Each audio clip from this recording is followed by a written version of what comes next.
নমস্কার বন্ধুরা, deep study চ্যানেলের পক্ষ থেকে আপনাদের সকলকে জানাই স্বাগতম।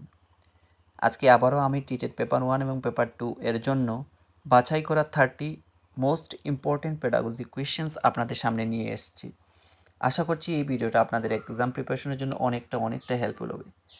তো শুরু করছি আজকের ভিডিও প্রথম কোয়েশ্চেন্স দিয়ে, যেখানে বলা হয়েছে ডেমোক্রেসি অ্যান্ড এডুকেশন গ্রন্থটির রচয়িতাকে। খুব ইম্পর্টেন্ট, অবশ্যই সেটা মনে রাখবেন, রুশো। আর আজকে আমি ভিডিওতে এমন প্রশ্নগুলো রেখেছি যেগুলো কিন্তু বিগত বছরে এক্সামে এসেছিল, প্লাস আসার অনেকটাই পসিবিলিটি রয়েছে সেই ধরনের কোয়েশ্চেন। অবশ্যই আপনারা একটু গুরুত্ব সহকারে ভিডিওটা দেখবেন।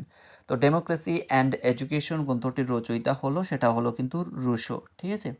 এবার আমরা মুভ করছি 2 নম্বর কোয়েশ্চেনের দিকে, যেখানে বলা হয়েছে পেভলভের বিখ্যাত পরীক্ষা করা হয়েছিল কোন প্রাণীর উপর। তো পেভলভের বিখ্যাত পরীক্ষা করা হয়েছিল সেটা কিন্তু কুকুরের উপর করা হয়েছিল, ঠিক আছে। কুকুরেরকে নিয়ে কিন্তু পেভলভ তার পরীক্ষাটা করেছিলেন। তারপর মুভ করছি 3 নম্বর কোয়েশ্চেনের দিকে, যেখানে বলা হয়েছে একটি শিশুর শিক্ষা নির্ভর করে কিসের উপর। অর্থাৎ একটা শিশু যে শিক্ষা গ্রহণ করবে বা শিখবে, সেই যে শিক্ষা সেটা কিসের উপর নির্ভর করে। সেটা হলো আপনার শিখন কৌশল, অর্থাৎ শিখন যে প্রক্রিয়া বা শিখন যে ট্রিক্স, সেই প্রসেসের উপর কিন্তু নির্ভর করবে। আপনি কিভাবে ক্লাসে গিয়ে আপনি আপনার শিখনটাকে প্রোভাইড করবেন, সেটা কিন্তু একান্তই আপনার উপর নির্ভর করবে। সেই প্রক্রিয়া অর্থাৎ শিখন প্রক্রিয়ার উপর কিন্তু একটা শিশুর শিক্ষা নির্ভর করে থাকে। আপনি যত ভালো ধরনের কৌশল বা ট্রিক্স আপনি অ্যাপ্লাই করতে পারবেন, তত ভালোভাবে শিশুটি নিতে সক্ষম হবে, ঠিক আছে। এবার আমরা মুভ করছি 4 নম্বর কোয়েশ্চেনের দিকে, যেখানে বলা হয়েছে প্রচলিত পরীক্ষা পদ্ধতির পরিবর্তে মূল্যায়ন নীতির সুপারিশ করেন কোন কমিশন। প্রচলিত পরীক্ষা পদ্ধতির পরিবর্তে মূল্যায়ন নীতির সুপারিশ যিনি করেছিলেন, যে কমিশন করেছিল সেটা হলো কুটারি কমিশন। কুটারি কমিশন কিন্তু মূল্যায়ন নীতির সুপারিশ কিন্তু প্রথমেই করেছিল, ঠিক আছে। তারপর 5 নম্বর কোয়েশ্চেনের দিকে আমরা মুভ করছি, যেখানে বলা হচ্ছে ম্যাকডুগালের মতে প্রবৃত্তি এবং সহগামী প্রক্ষোভের সংখ্যা কয়টি। তো ম্যাকডুগালের মতে প্রবৃত্তি এবং সহগামী প্রক্ষোভ এর সংখ্যা দিয়েছিলেন 12টি, ঠিক আছে। আপনারা একটু দেখে নেবেন ম্যাকডুগালে কতটা প্রবৃত্তি এবং সহগামী প্রক্ষোভ দিয়েছিলেন, 12টি। আমি এখানে নামগুলো আর আপডেট করিনি, না হলে ভিডিওটা অনেকটা লম্বা হয়ে যাবে। এবার আমরা 6 নম্বর কোয়েশ্চেনের কথা দেখব। 6 নম্বর কোয়েশ্চেনে কি বলা হয়েছে, একজন শিক্ষকের প্রধান কাজ কি। অর্থাৎ ক্লাসে একজন শিক্ষক গেলেন বা একজন শিক্ষক হিসেবে আপনার যে করণীয় প্রধান যে কাজ সেটা কি হবে। তো সেখানে হলো ছাত্রদের মধ্যে মূল্যবোধ বাড়ানো এবং চেতনার বৃদ্ধি করা, ঠিক আছে। ছাত্রদের মধ্যে মূল্যবোধ এবং চেতনার বৃদ্ধি করা, থিঙ্কিং ক্যাপাসিটিটা আপনি যতদূর সম্ভব সেখানে বাড়ানো হলো একজন শিক্ষকের প্রধান কাজ, ঠিক আছে। এবার আমরা দেখব 7 নম্বর কোয়েশ্চেন, যেখানে বলা হচ্ছে শিক্ষার মূল লক্ষ্য কী। অর্থাৎ কী উদ্দেশ্যে একজন বাচ্চাকে বা একজন শিশুকে আমরা শিক্ষা প্রোভাইড করব, এর পেছনের লক্ষ্যটা কী। তো সেখানে মূল যে লক্ষ্য সেটা হলো মূল্যবোধ জাগানো, ব্যক্তির গুণাবলীর যথার্থ বিকাশ সাধন করা। তার মধ্যে মূল্যবোধ জাগানো এবং ব্যক্তির গুণাবলীর যথার্থ বিকাশ সাধন করাই হলো শিক্ষার মূল লক্ষ্য। এবার আমরা 8 নম্বর কোয়েশ্চেনের দিকে মুভ করছি, যেখানে বলা হচ্ছে শিশুর মানসিক বিকাশের প্রথম ধাপটিকে কী নামে অভিহিত করা হয়। খুব ইম্পর্টেন্ট কোয়েশ্চেন, অবশ্যই সেটা মনে রাখবেন আপকামিং টিটের পেপার 1 এবং পেপার 2 এর জন্য অবশ্যই সেটা অত্যন্ত গ্রহণযোগ্য। শিশুর মানসিক বিকাশের প্রথম ধাপটিকে যে নামে অভিহিত করা হয় সেটা হলো স্বতন্ত্রী ভবন। অর্থাৎ আমরা যদি দেখি ক্লাসে গিয়ে দেখব যে প্রত্যেকটা বাচ্চার মধ্যে, যেমন আমরা যদি বর্তমান সময়ে দেখি বা প্রত্যেকটা বাচ্চার যে শেখনের যে ক্যাপাসিটি বা শেখনের যে কৌশল, সেগুলো কিন্তু ইন্ডিভিজুয়ালি কী হয়, ব্যতিক্রম থাকে, আলাদা থাকে। তো সেই কারণেই কিন্তু শিশুর মানসিক বিকাশের ক্ষেত্রেও প্রথম যে ধাপটা হবে সেটা হবে স্বতন্ত্রী ভবন, ঠিক আছে। তো খুব ইম্পর্টেন্ট কোয়েশ্চেন, অবশ্যই সেটা মনে রাখবেন। 9 নম্বর কোয়েশ্চেন, যেখানে বলা হয়েছে কোন বয়সসীমাকে জন্মকাল বলে অভিহিত করা হয়। আমরা সাধারণত বলে ফেলি যে জন্মের 2-3 মাস হবে জন্মকাল, তো এরকম কিন্তু নয়। এখানে বলেছে জন্মকাল বলতে জন্মের পর থেকে 3 বছর যে সময়কাল সেটাকে কিন্তু জন্মকাল বলে অভিহিত করা হয়, ঠিক আছে। জন্মের পর থেকে 3 বছর, খুব ইম্পর্টেন্ট, এটাও অবশ্যই সেটা মনে রাখবেন। জন্মকাল বলতে সাধারণত জন্মের পর থেকে তার যে 3 বছর বয়স পর্যন্ত সেটাকে কিন্তু জন্মকাল বলা হয়ে থাকে। 10 নম্বর কোয়েশ্চেন, যেটা 2022-তে বোধহয় এটা এসেছিল, আপনারা একটু চেক করে নেবেন।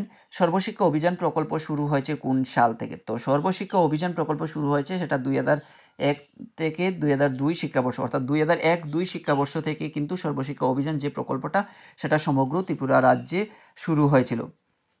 ঠিক আছে, এবার আমরা মুভ করছি 11 নম্বর কোয়েশ্চেনের দিকে, যেখানে বলা হচ্ছে শিক্ষণ হচ্ছে সক্রিয়তা, অনুশীলন ও অভিজ্ঞতার ফলে কর্মধারায় যে পরিবর্তন আসে তাই। অর্থাৎ শিক্ষণ হচ্ছে সক্রিয়তা, অনুশীলন ও অভিজ্ঞতার ফলস্বরূপ আপনার কর্মধারার অর্থাৎ কাজের মধ্যে যে পরিবর্তন আসবে সেটাই হলো শিক্ষণ। তো এই উক্তিটা কে দিয়েছিলেন? এটা দিয়েছিলেন ম্যাকডিওক ও সাইরায়ন, তারা দুজনে মিলে এই উক্তিটা করেছিলেন। এবার আমরা 12 নম্বর কোয়েশ্চেনের দিকে মুভ করছি, যেখানে বলা হচ্ছে খুব ইম্পর্টেন্ট আপকামিং টিটেড পেপার 1 এবং পেপার 2 এর জন্য অবশ্যই সেটা মনে রাখবেন, মনোযোগ পরিমাপক স্কেলকে কি বলে। তো মনোযোগ পরিমাপ করার যে স্কেল সেটাকে বলা হয় রেটিং স্কেল। আমরা অবশ্যই জানি সেটা, আমরা যারা প্রিপারেশন নিচ্ছি, আর যারা জানেন না অবশ্যই জেনে নেবেন, রেটিং স্কেল বলা হয়। 13 নম্বর কোয়েশ্চেন, যেখানে বলা হচ্ছে কোন পণ্ডিত শিশুর মস্তিষ্ককে পরিষ্কার প্লেটের সাথে তুলনা করেছেন? তো শিশুর মস্তিষ্ককে পরিষ্কার প্লেটের সাথে তুলনা করেছেন কেন? কারণ একটা শিশু যখন জন্মগ্রহণ করে সে পুরোপুরি তার মস্তিষ্কটা ব্ল্যাঙ্ক থাকে, তো সেটাকে কিন্তু কি করা হয়, পরিষ্কার প্লেটের সঙ্গে তুলনা করেছিলেন। তো এটা কে করেছিলেন? সেটাকে কিন্তু করেছিলেন জন লক।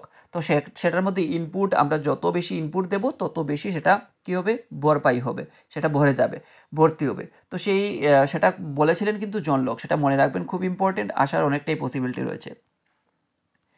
তারপর 14 নম্বর কোয়েশ্চেন, যেখানে বলা আছে মনোবিজ্ঞানের প্রথম গবেষণাগার কোথায় স্থাপিত হয়েছিল?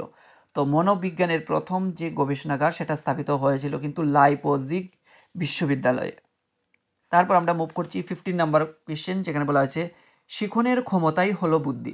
অর্থাৎ আপনার মধ্যে কতটুকু শিখন ক্ষমতা রয়েছে সেটাই হলো কিন্তু বুদ্ধি। এই কথাটি যিনি বলেছিলেন তিনি হলেন বাকিংহাম কিন্তু বলেছিলেন যে শিখনের ক্ষমতাই হলো বুদ্ধি।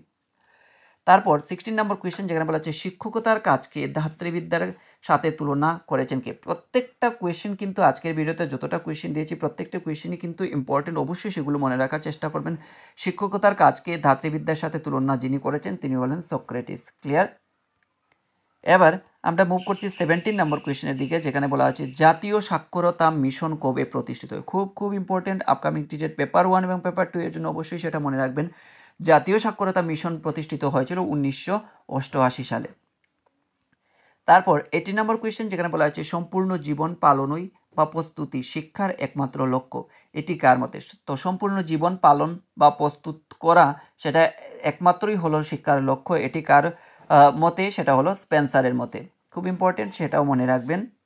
তারপর 19 নম্বর কোয়েশ্চেন, যেখানে বলা আছে প্রিন্সিপলস অফ সাইকোলজি গ্রন্থটি কার?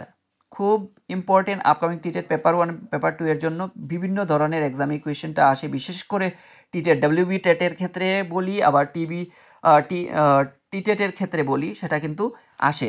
তো অবশ্যই সেটা মনে রাখবেন,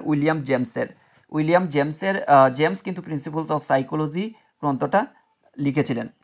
তারপর 20 নম্বর কোয়েশ্চেন, যেখানে বলা হয়েছে শিক্ষাক্ষেত্রে অনুদান দেবার সুপারিশ কোন কমিশন প্রথম করে? তো শিক্ষাক্ষেত্রে বিভিন্ন ধরনের অনুদান দেবার সুপারিশ যিনি করেছিলেন, অর্থাৎ যে কমিশন করেছিল সেটা হলো হান্টার কমিশন। খুব ইম্পর্টেন্ট, অবশ্যই সেটাও মনে রাখবেন। তারপর 21 নম্বর কোয়েশ্চেন, যেখানে বলা হয়েছে মনস্তাত্ত্বিক ধারণার উদ্ভব ঘটে কোন দার্শনিকের হাতে? তো মনস্তাত্ত্বিক ধারণার উদ্ভব ঘটেছিল যে দার্শনিকের হাত ধরে, তিনি হলেন এরিস্টটল। তারপর আমরা মুভ করছি 22 নম্বর কোয়েশ্চেনের দিকে, যেখানে বলা হয়েছে শারীরিক বৃদ্ধি ও উন্নতি বলতে শিশুর কোন উন্নতিকে বোঝানো হয়েছে? খুব একটা গুরুত্বপূর্ণ একটা কোয়েশ্চেন, অবশ্যই সেটা মনে রাখবেন। একটা শিশুর শারীরিক বৃদ্ধি এবং উন্নতি বলতে আমরা যেটাকে বুঝি সেটা হলো তার অন্তর্মুখী উন্নতির পাশাপাশি তার বহির্মুখী যে উন্নতি, সেটাকেই কিন্তু শিশুর শারীরিক বৃদ্ধি ও উন্নতি বলা হয়ে থাকে। তারপর আমরা মুভ করছি 23 নম্বর কোয়েশ্চেনের দিকে, যেখানে বলা হয়েছে কোন বছর থেকে এনসিটিই আইন কার্যকর হয়? The national council for teacher education আইন কার্যকর হয় কত সাল থেকে? সেটা হলো 1993 সাল থেকে। ঠিক আছে, তো এই 1993 সাল থেকে কিন্তু এনসিটিই আইন সেটা কিন্তু বলবৎ হয়ে গিয়েছিল বা কাজ করা শুরু করে দিয়েছিল। এবং এনসিটি কবে প্রতিষ্ঠিত হয় যদি আসে, অবশ্যই সেটা মনে রাখবেন, এস্টাবলিশ কবে হয়েছিল সেটা কিন্তু 1995 সালে, অর্থাৎ 1993 সাল থেকে সে কাজ করা শুরু করে দিয়েছিল এবং 2 বছরের মাথায় সে 1995 সালে কী করা হয়েছিল, সেটা প্রতিষ্ঠিত হয়েছিল। তো সেটা কিন্তু মনে রাখবেন। এবার আমরা মুভ করছি শিশু শিক্ষা নামক বইটির রচয়িতাকে। আপনারা অনেকেই জানেন যে শিশু শিক্ষা নামক বইটির রচয়িতা যিনি রচনা করেছেন তিনি হলেন মদন মোহন তর্কালঙ্কার। খুব ইম্পর্টেন্ট, অবশ্যই সেটা মনে রাখবেন। তারপর 25 নম্বর কোয়েশ্চেন, যেখানে বলা হয়েছে গ্রেট এক্সপেরিমেন্ট ইন সাইকোলজি, অর্থাৎ গ্রেট এক্সপেরিমেন্ট ইন সাইকোলজি গ্রন্থটির লেখককে H.E. গ্যারেট। এখানে আপনাদের স্বল্প একটা আমি ট্রিক্স বলে দিই, যেমন জিতে গ্রেট রয়েছে, GREAT গ্রেট, তো এখানে কিন্তু উত্তর যেটা আমাদের H.E. গ্যারেট, এখানে গ রয়েছে, গ মিন্স জি। তো এইভাবেই আপনারা মনে রাখতে পারেন H.E. গ্যারেট হবে এই কোয়েশ্চেনের এগেইনস্টে কারেক্ট আনসার। এবার আমরা মুভ করছি 26 নম্বর কোয়েশ্চেনের দিকে, যেখানে বলা হয়েছে 16 বছর বয়সের মধ্যে শিশুর বুদ্ধি বিকাশের কাজ সমাপ্ত হয়। এই উক্তিটি কে করেছিলেন? অর্থাৎ 16 বছর একটা বাচ্চার যখনই কমপ্লিট হয়ে যাবে তখন তার মধ্যে যে বুদ্ধি বিকাশের যে কাজ, সেই কাজগুলো পুরোপুরি সমাপ্ত হয়ে যায়। এই উক্তিটি যিনি করেছিলেন ওনার নাম হলো টারম্যান। খুব ইম্পর্টেন্ট, অবশ্যই সেটাও মনে রাখবেন। 16 বছর বয়সের মধ্যে কিন্তু শিশুর বুদ্ধি বিকাশের কাজ সমাপ্ত হয়ে যায়, এই কথা যিনি বলেছিলেন ওনার নাম হলো টারম্যান। তারপর 27 নম্বর কোয়েশ্চেন, যেখানে বলা হচ্ছে অনগ্রসর শ্রেণীর জন্য কোন কমিশন সর্বপ্রথম আওয়াজ তুলেছিল?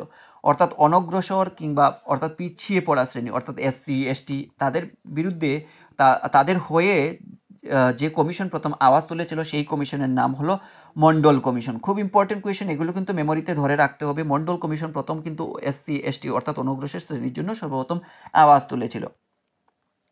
28 নম্বর কোয়েশ্চেন, যেখানে বলা আছে কোন বছর বয়স থেকে শিশুর জীবনের প্রাক্কবিক বিকাশ ঘটে? খুব ইম্পর্টেন্ট আপকামিং টিটেড পেপার 1 এবং পেপার 2 এর জন্য। কত বছর বয়স থেকে শিশুর মধ্যে প্রাক্কবিক বিকাশ ঘটতে দেখা যায়? সেটা হলো 4 বছর বয়স যখন কমপ্লিট হয়ে যায় তখন তার মধ্যে প্রাক্কবিক বিভিন্ন বিকাশ ঘটতে দেখতে পাওয়া যায়।